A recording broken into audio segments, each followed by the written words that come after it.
As Israel's war against Hamas continues, Iranian proxy attacks against the U.S. are growing and causing fears that this war could escalate into something bigger. For the details on what this means and more, we turn to One America's chief White House correspondent, Monica Page. While the White House struggles to negotiate longer pauses in Israel's war against Hamas, other Iranian-backed proxies may be trying to escalate the war further in the Middle East. Joining me now to break it all down is the president of the Counterpoint Institute for Policy, Research and Education, Dr. Shea Bradley Farrell. Dr. Shea, thank you so much for joining us here. Thank you, Monica. Just to start out, recent reports are indicating that Iranian-backed Houthis shot down a U.S. Reaper drone that was conducting surveillance over Yemen. The last time a drone like this was shot down by Houthi fighters was a little over 4 years ago, around 2019. And then the Biden administration removed this group off the list of terror groups in 2021. What do you make of this incident, and is this really the beginning stages of more proxy groups that may feel emboldened due to this war? Well, I think it's part of a bigger picture. This is one of about 40 attacks on American equipment and personnel and citizens, actually.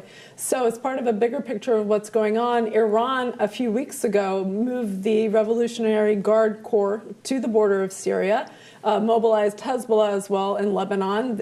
Iran backs up all of these.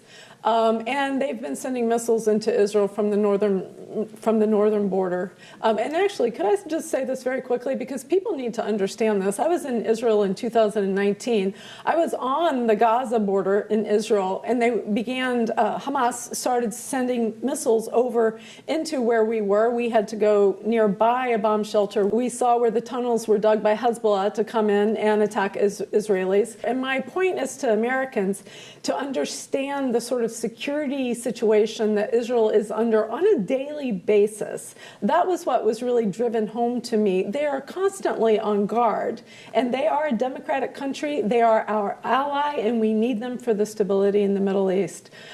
So as far as Iran goes, I believe that it's a lot of muscle flexing by Iran, threatening the United States. But one thing that Iran likes to do is provoke Israel. Because that way they can say to the international community, see, Israel's a bad guy, which is truly a false narrative. Right. This really appears to be an escalation here beyond Israel and Hamas, and this administration insists that it's not going to be putting U.S. troops on the ground for combat and has no plans to. But from your assessment of how this administration is handling this crisis, do you think it will get to that point? No, I don't believe that they will do that. I'm not clear on how they're handling this crisis right now. I do appreciate that Blinken and Biden has said, they've put the rhetoric out that we're standing solidly with Israel against Hamas. But there are other things that bother me, such as the fact that Biden is funding an agency, at least one agency, the UN RWA, UNRWA, which gives money to Palestinians and has done that for the past 70 years. But the employees of UNRWA, some of them are connected to Hamas, and UNRWA does things like puts curriculum into Palestinian schools that teaches children anti-Semitism. This is the reason Trump defunded it, and under Biden, we've given them $1 billion since he's been in office.